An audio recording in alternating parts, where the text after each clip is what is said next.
Hello and welcome to the Finally Quit Porn podcast. Today I'm joined by Brian Sachetta, author of a mental health book series. Welcome on the show, Brian. How are you doing today? Hey, Tom, I'm doing well. Thanks for having me. Yeah, thanks so much for coming on. Really excited to have you here. So do you want to introduce yourself a little bit? How did you end up getting into writing books in the mental health space? For sure. So it's a product of personal experience.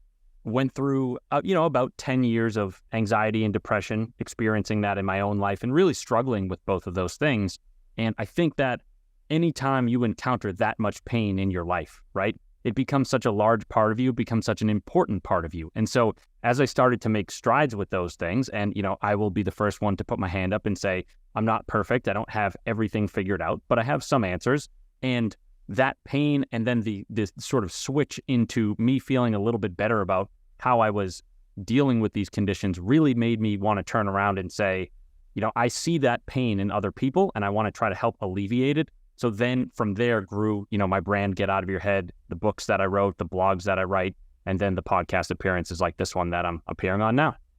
Yeah, amazing. So can you tell us a little bit about that anxiety and depression and how long you were maybe depressed for, or just a little bit about how you felt and maybe what you think was the cause? Definitely. So, I guess let's start with anxiety first, right? And I think this will resonate with a lot of folks who are listening is like my anxiety is mostly around, I guess I would say like social anxiety, and not that I don't have anxiety or I haven't in the past had anxiety around significant events in my life, right? If there's a job interview coming up that I really want this job, I probably would get anxious about that. But it was more so like social interactions, right? Because a job interview is still a social interaction. Going on a date with a woman you find attractive is most certainly a social interaction.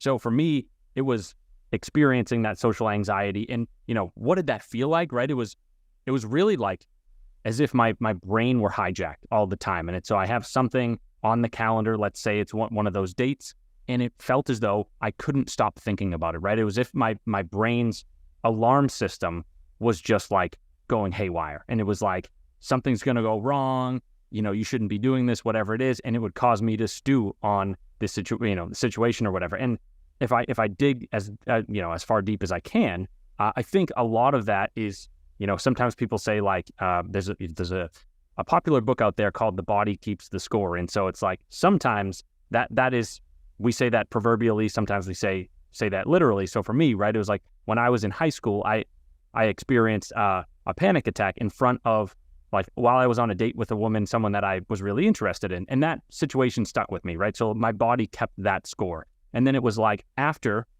I encountered that, my view of the world, the lens through which I saw the world was panic and anxiety. And so I'm looking around and saying, oh, I can't go on another date because I'm going to have another one of those panic attacks. And kind of became this self-fulfilling prophecy, which can be difficult to pull yourself out of, right? And so a few months later, maybe 6 months after that first panic attack, I had another one in front of a woman that I liked. And that was like the moment at which I said to myself, before this spirals out of control, I really need to get a grasp of what it is that I'm dealing with. To be honest, I don't even really know if I knew the term panic attack at the time, or if I could associate that was what I had dealt with in those two encounters. So that was kind of like, in a nutshell, that's like kind of how I experienced anxiety and how it manifested in my own life. And it took, I would honestly say like somewhere around a decade to really understand what was going on in my brain. What patterns was I running? Which patterns was my body running or predisposed to? And I guess over that period of time, I started to like read more information, listen to audiobooks, read regular books, read journal articles, go to therapy and whatnot, and just find different tools that I thought could work for me on the anxiety front, right? And then distill those down and say, okay, I'm going to go try one of those out in one of these anxiety-provoking situations. Which one do I feel like works, or which of these do I feel like work for me and which ones don't? And over that period of 10 years, I sort of, I guess curated my own anxiety toolkit, if you will. So I now have these tools at my disposal that I say, when I'm going into a situation that normally makes me anxious or nervous, these are the things that I'm going to do to make myself feel a little bit better. And that was, that whole thing, if you package that up in a nutshell and take some of the stories and whatnot, that was basically my first book. if I say why, what is the cause and whatnot, I think honestly, like if I talk to my doctors, they're like, this is just how you're wired. This is the way that your brain works. And that's not meant to be a defeatist attitude. It's meant to be like, okay, this is what you're dealing with. Now we got to go figure out how to deal with it, right? Kind of from that lens, understand what are some of the ways that if you're predisposed to anxiety, what are some of the things that are most effective for somebody who is wired that way? Quickly, I'll just touch on depression, right? From my own experience, or I guess from my own opinion, and then also my talking to my doctors, I've had two bouts of either major depressive disorder. One of them could have been dysthymia, which is basically a prolonged low-grade version of depression. And it's kind of this feeling of like sinking helplessness and hopelessness, not feeling as though anything that you do is going to make a difference, not feeling as though you can change your life or that anything matters in the grand scheme of things. And so, again, I guess looking at the first book and then thinking about the second book that I wrote. So the second book was about depression, and I kind of tried to take the same mindset of being like, I went through this thing, I learned these things, I'm very passionate about this topic. So I did that for anxiety, right? I applied that same sort of framework to depression and said, okay, I already have some listeners, some readers, some followers, and I want to try to help them in this new domain because, let's be honest, anxiety and depression can be like two peas in a pod. They'll often say like those two diseases are comorbid, so to speak, and they often run together. And so all the work that I do is me trying to help folks, I guess, either deal with those things, anxiety and depression, a little bit more effectively, or shrink down the timeline during which they'll be suffering with them. So it's a passionate pursuit for me, and it's one that really keeps me going as I see the impact that it makes on folks who are dealing with this stuff. Yeah, and it sounds like you've been through a lot in life already, having to deal with anxiety and depression, and fair play to you for going and seeing this as a problem that can be solved, because I think a lot of people can struggle with anxiety and depression and feel like, well, it's something I'm stuck with, and they're almost powerless to it. So although they may be stuck with it to some extent, there's still ways to overcome it. There's still ways that you can cope. And when it comes to quitting porn, I would definitely say that feeling anxiety can be a massive, massive trigger.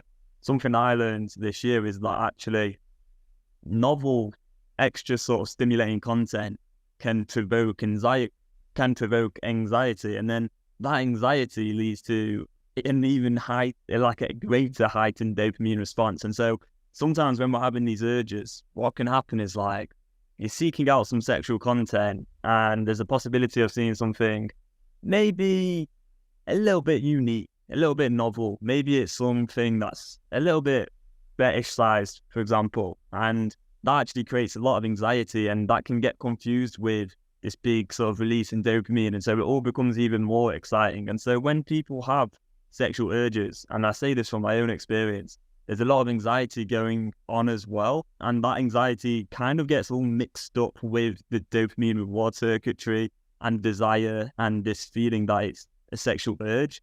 So it can be really confusing. So I think it'd be really useful for you to help explain some ways that you've dealt with anxiety in the past and how others can deal with it as well, because I think that can help people deal with their sexual urges at times as well. Yeah, absolutely. And I mean, to be honest, I'm kind of reeling in the sense that like what you just said was fascinating to me, and I'm trying to process it on the fly here. I guess so. There's like high level approaches that we can take, and then there's more low level tactical things, right? So in my book, the first half of my first book, I talk a lot about that tactical stuff, like you are feeling anxious. What are some things that you can do to change that feeling, right? But also like the high level stuff is important too, because it's like, how do we encounter less of that anxiety overall? So let me hit on one of each. The second part is probably going to be a little bit longer. But so, when we are feeling anxious, right? You talked about how there's this response in the body, and sometimes like if it comes to sexual urges, it's almost as if like the anxiety can build more of a dopamine release and all this. And so like there's so much circuitry in our bodies that is affected in these situations. One circuit or one like piece of, I guess, bodily circuitry, right, that is really involved in sort of the primary piece of anxiety, or what we synonymize with anxiety, is the body's fight or flight nervous system, right? So that is the sympathetic nervous system for the science-inclined folks in the audience. And so if we are feeling anxious, what is probably happening is that system has revved up a little bit. Doesn't necessarily mean that like we are having a full-blown panic attack and like our heart is beating out of our chest, but it is possible that like, we're stewing on something that makes us feel fearful. And because of that, like maybe, some cortisol is getting released into our bloodstreams and whatnot. So, all these things are sort of spectrums and whatnot. But I guess as you look at this system, right, the sympathetic nervous system, if that thing is revved up to some degree, we want to try to get it to calm down, assuming that we're in a situation where we want it to, right? There are some situations where that kind of response can be helpful, right? If you are in a burning building, you want your fight or flight nervous system to rev up because you want to be propelled out of that building. But we're talking about anxiety, which means that like we don't like the fact that our sympathetic nervous system is revved up. So one of the reliable ways to get that system to power down is to do some deep breathing, and specifically to like really focus on and hit the exhale. So if you look at some of the science there, it's basically as you breathe in, you activate your sympathetic nervous system a little bit, so your heart rate will go up a tiny bit. And as you breathe out, your parasympathetic nervous system, or what they sometimes call the rest and digest nervous system, will, engage a little bit more. And so when we get nervous and anxious and all these other fear-based words, right, sometimes our breath shallows and quickens, and we're sort of hyperventilating. If we are not getting that full inhale and then that full deep exhale, we're not going to get that parasympathetic activation. So when we are feeling anxious, right, when we're in the middle of that situation and saying, oh goodness, my mind is racing, I don't know what to do, I'm scared, I'm fearful, whatever, even though it's really hard to have the awareness to do this, we got to build the skill and capacity to say to ourselves, let me take a step back, let me think for a second, and just do some breathing.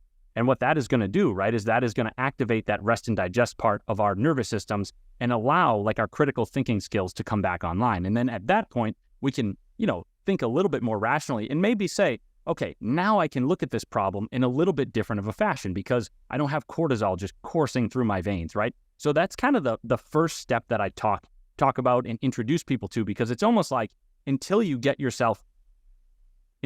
sympathetic nervous system to calm down a tiny bit, it's hard to do a lot else, right? It's hard to walk through any of these other tactics, but that's one I like to talk about. Let me pause there. There's a sort of, again, there's a high level one that I could jump into, but I just want to pause and see if there's any questions or anything. Yeah, thanks so much for sharing that. It's really interesting. The first thing that came to mind is that when I'm in that state and I do have those sexual urges and the anxiety is really high, usually I'll be on a screen and I'll be scrolling through something, or I'll be on my laptop searching for something not quite sexual yet, but it's like I'm on this sort of pursuit of another dopamine hit, and it's just all about mindlessly pursuing something, really. And so when you talk there about the breathing and, focusing on the exhale, which I've heard elsewhere in from many people that's really, really important, and it makes total sense because, yeah, as you say, you're kind of getting the prefrontal cortex back online when it's sort of being taken over and the amygdala is sort of being activated instead, with the cortisol being released and everything. So let's say I'm there, I'm on my laptop or I'm on my phone. How do I become aware that I'm even feeling anxious? Because I think that's the part I'd possibly struggle with. And would you recommend just like putting devices away and focusing on breath? Like, where would you physically actually go and focus on your breath? I know that's a difficult question. It's a little bit loaded, but I'm wondering if you did have any answers to that. Yeah, this is admittedly a hard question and a hard answer, right? I pride myself on not giving BS answers to people. I think what it really comes down to is awareness is difficult. It is a skill. It is a muscle that we build, right? And so if you want to build muscle, you got to put in the reps. What that basically means is carving out some time in your day to say, look, I'm putting the device down for 10 minutes. I'm going to work on my breath. And then that way, when I get into those situations, maybe I'm a tiny bit better at having that awareness. It's not an all or nothing thing, and it's not going to happen overnight. So it's an unsexy answer, but it really starts with like cultivating slightly better practices and then building upon them over time.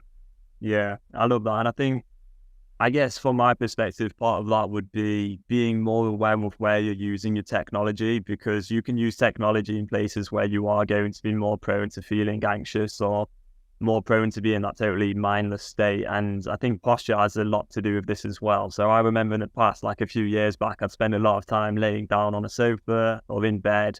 And that would often lead to me having those urges when I'm just like on my phone, mindlessly sort of using technology. Whereas now I try and almost always kind of keep technology use to very certain locations, so that I've built a habit of using that location for work or something else. So I suppose that possibly helps as well, is kind of not going into that space in the first place. Because I do think dealing with anxiety can be a lot harder when you are sort of attached to a screen and unable to kind of distance yourself from that, so that you can just focus on your breath, which is really important. So I was wondering if you could share the other method that you alluded to earlier.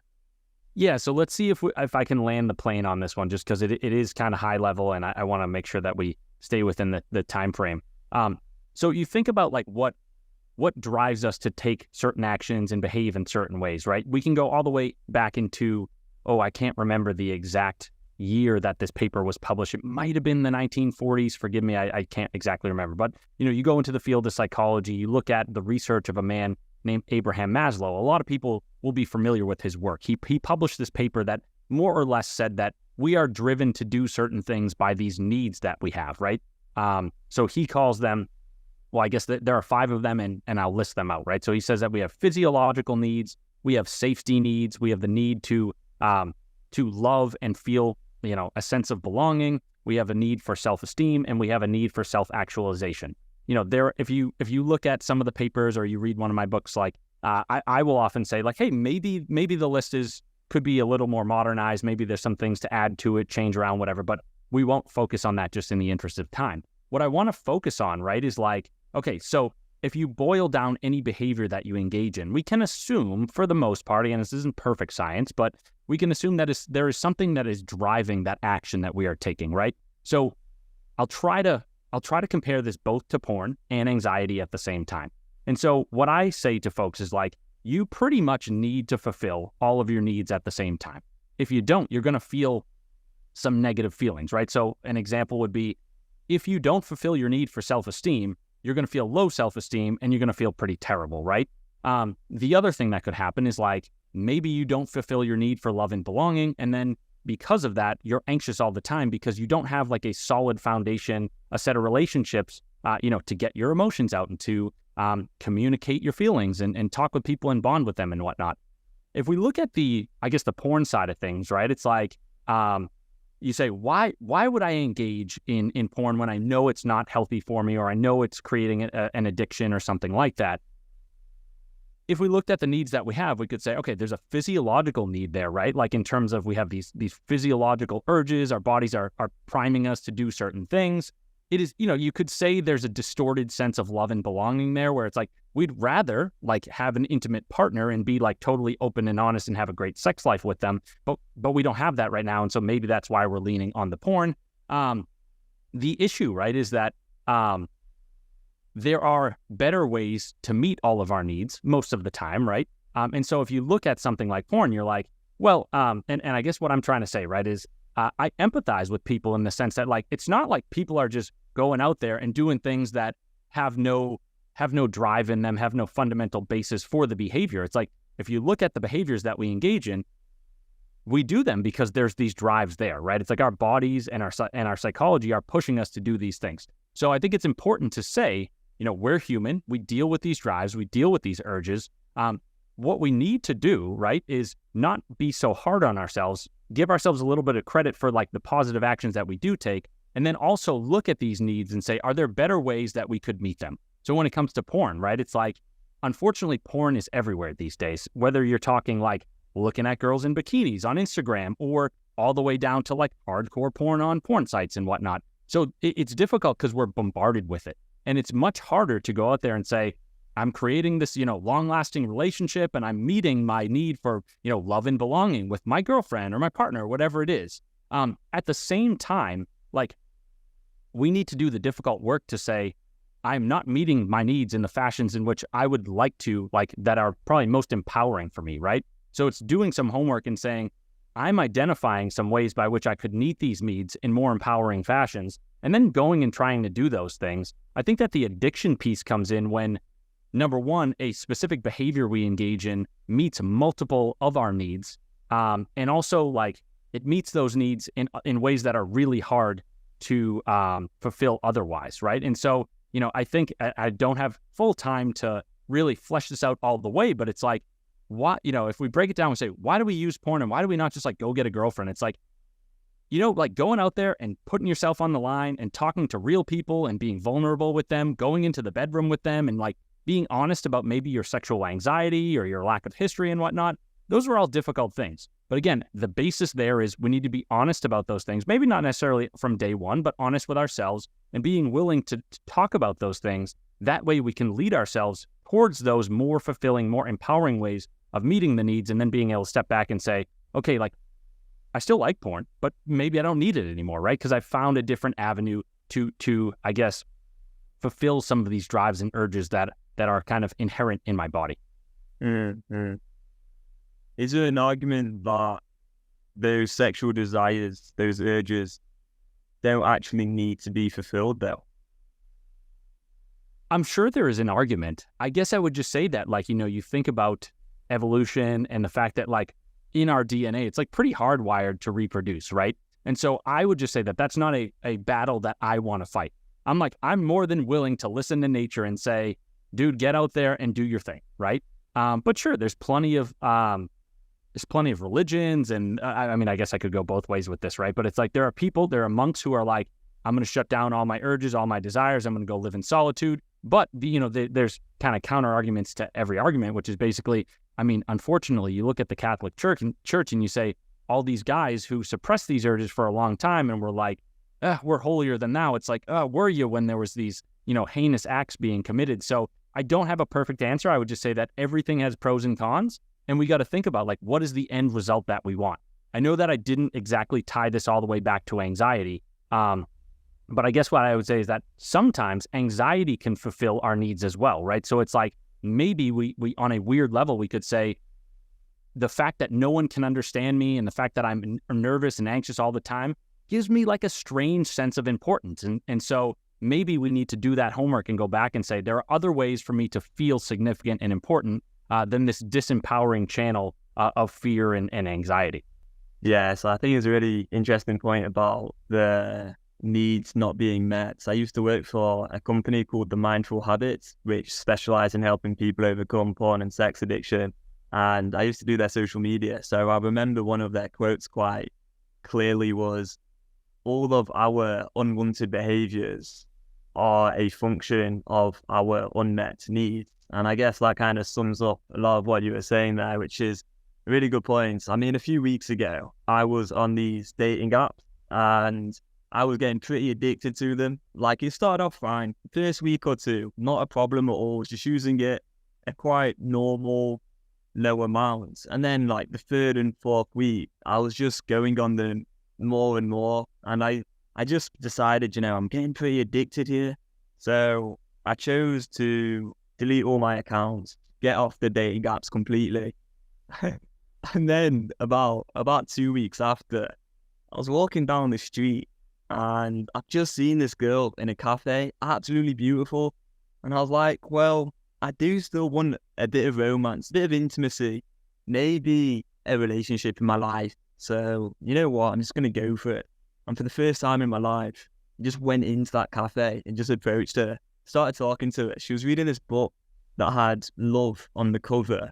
And it actually went really, really well. That was the first time I'd ever done anything quite as courageous or daring as that. And yeah, we have plans to meet tomorrow night. So I suppose what I learned from my experience is that even if there's like an obstacle in your life, which is maybe you don't want to be on dating apps because they can be really overstimulating and can be a trigger if you're on this journey of quitting porn, it's like there is ways around that. There is alternatives. There's always an alternative to get your needs met in a different way. And I think it's really great that you brought up this point, because you can kind of consider this with various things in your life.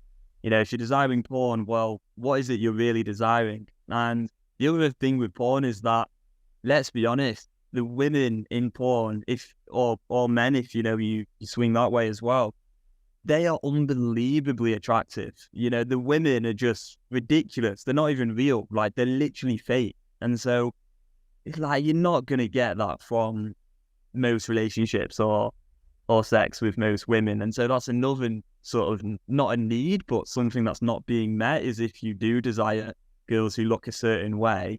And then there's all kinds of fetishes as well, which you may not want to explore with a partner, because maybe there's some shame there, or there's certain reasons why you don't want to explore. And again, you have that easy access to all of that with internet pornography. So there's so many needs that can be met through porn, which are going to be incredibly difficult to be met in the real world, outside of a screen. So yeah, I think that's a really good point. Yeah, I mean, man, I want to say congratulations, or I'm proud of you for having done that. Approaching that woman in the cafe, like, that is something that I've probably done twice in my life, maybe I don't know, a very small number of times. Obviously, if you're at the bar, like, I feel like those are different situations where people are kind of there to meet one another and there's drinking and whatnot. But to do it when you're sober and whatnot, like, big props to you. That's you got to celebrate those wins. And I think that a lot of people, you read self-help advice and, oh, you just got to do it, whatever. It's like, my take is more of, yes, like, you should do it, but it is like, you can't ignore the pain and the difficulty right there, right? It's like, yeah, you could do it. You could also walk into the cafe and she could be like, see ya, get lost, and that's something that you have to think about and weigh and decide whether or not you want to deal with that. But I'm very proud of you. I'm happy for, like, when you tell a story, I'm like, dude, that's so cool. Like, that's awesome. Good for you. Where I wanted to go with that, right, is this notion, and I think it kind of relates to some of what we talked about earlier, is there's no such, like, there's pros and cons to everything, right? And there's no such thing as a situation with zero problems and zero pain in it. And I know that, like, sure, we look at things and some situations are objectively better than others, right? But it's like, okay, so let's look at porn, right? We say it's easy to engage in porn or to watch porn and to not have to put ourselves out there. And it's like, it's readily available to us and we just stay in bed, stay on the couch, whatever. We can, meet some of our needs by watching it and whatnot. But there is going to be, like, let's assume, right, there's going to be some sort of shame, anxiety associated with that. Like, if there weren't, there probably wouldn't be this podcast, right? If we were all just like, it's fine, it's totally fine, we probably wouldn't be talking right now. So on the one hand, there's that package, right? And you kind of sum up all those parts and you say, okay, do I want this package, or might I want the package where I have to go experience the anxiety associated with, going and talking to an attractive female in a cafe, but eventually getting to that relationship that I have been seeking. And the reality, right? This is where self-help can be so difficult, is I think that the self-help space in general doesn't give weight to doesn't give weight to the fact that there's very rarely a clear-cut answer in anything, right? It's like, in reality, everything has its pros and cons. And again, sometimes, those pros far outweigh the cons. But in this situation, again, if the answer were clear to everybody, we probably wouldn't be having this conversation right now. So I think the question that we all need to ask ourselves is, which combination of the joy and the pain do we want to experience and encounter? Because, it's not really that clear cut. Or at the very least, we may say we really do want that relationship. But if we are not willing to put in the work and the pain associated with constantly putting ourselves out there and talking to brand new women and making ourselves feel vulnerable and whatnot, then maybe we aren't living up to the standards that we have in our heads. Yeah, no, I totally agree with that. And I think social media and algorithms play a huge part in all of this, because obviously they end up spewing out the most extreme content. And so it does become very all or nothing. There's a lack of critical thinking. There isn't the real discourse around issues like this. And it just becomes like, you are a total failure, loser if you look at porn, or you're an absolute legend, Adonis, if you quit porn. And it's like, well, actually, it's really difficult to quit this. There's all kinds of reasons why anybody would choose to look at porn. And I know there's the easy peasy method, which is quite big in this culture of people who are trying to quit porn. And that sort of seems to suggest that there's absolutely no reason to look at porn at all. And all there is this sort of dopamine circuit, and there's this psychology behind it, which is why people are addicted. But I would argue that although there is absolutely no long-term real reason to look at porn, I do agree with that. You know, I don't think in the long term it helps anybody. There is the short-term satisfaction. There is the temporary escape from reality. There is getting your needs met for a very, very temporary period of time, even if it's half an hour or 5 minutes, 10 minutes, whatever it is. It does offer something. It's just those benefits are incredibly short-term. They're incredibly temporary. And overall, they are really not worth it against the long-term benefits of abstaining from porn. And so, yeah, I think having these kind of conversations is useful because it helps people realize that actually there is nothing wrong with me, and it's very natural for somebody to crave a temporary relief from everyday life, especially when everyday life can be very challenging nowadays with so much overstimulation and other problems, and the dating market as well. I think that is a bit of a mess right now throughout society, especially in the Western world. It is really skewed. It is messed up. There's almost like a Pareto law, but on steroids right now, with like, you know, the top men getting all the women and most people not. But I don't want to sound like some simp or some incel or anything like that, because I'm not into these cultures at all. But yeah, it's tough times in many ways. So yeah, thank you for bringing that up. No doubt. Yeah. And it's definitely a balance, right? It's like we have to make space for that difficulty and honor that difficulty, or at least admit that it exists, right? But we don't want to go so far into it that we become an incel, or we become, kind of like sour grapes at a dating level kind of thing, and say, oh, I probably wouldn't want the girl anyway because, you know, she'd be stuck up or whatever. It's like, at the end of the day, we need to remember like what we're in the game for. And that is most likely, it might not necessarily be kids, but it's like to create a fulfilling relationship that helps you meet your needs in empowering fashions. 100%. And also accepting some failures along the way, because I've spoken about, you know, speaking to this girl recently, but I've not spoken about how the last 2 dates I went on, they didn't want to see me again. They may have said at the time, yeah, I'd like to see you again, but then the messages fizzled out and that happened. And then also there's a very good chance that tomorrow night, you know, this girl will end up changing her mind or something, just because that's how dating is. You know, I'm totally prepared for that, but I only focus on what I control. I don't focus on what I can't control. And to be honest, I've got other stuff in life, so it doesn't really matter either way either. And I think that's a big part of all of this dating stuff, is like, if you've got your own shit, it just doesn't matter. And so that's why I could walk in the cafe that day, is because it's like, got so much other stuff going on for me. I'm like, I know that sounds a bit arrogant, but it's like, well, what's the worst thing that could happen? This isn't going to destroy my self-esteem because, well, I've got this other stuff going on, and, you know, I'm kind of content, feeling a bit of failure, feeling a bit rejected, because it's just part of life. You know? And I was saying this the other day to someone, but I feel very lonely. I feel very anxious. I feel really down now and then. You know, that those feelings will overwhelm me, or maybe not overwhelm me, but I will feel those emotions from time to time because I'm a human being, and I think we all do. And it's like, if I'm going to feel those emotions anyway, why not take some risks and just do some crazy shit from time to time? Because I'm a human and I'm going to feel rejected, and I'm going to feel the pain anyway. So it's like, you may as well go for it. But I don't know. I was just thinking about that the other day. And I'm conscious of time. So let's wrap up by exploring how people can maybe buy your books or get in touch, or, you know, find you, Brian. Where can people find you? Yeah, definitely. Website is getoutofyourhead.com, all one word, no dashes, no spaces there. You can find my books there. You can find my blog there. On the social media side, I tend to post the most on Instagram, so you can find my account there. It's Get Out of Your Head. Again, all one word, no dashes, no spaces. So Get Out of Your Head in both places.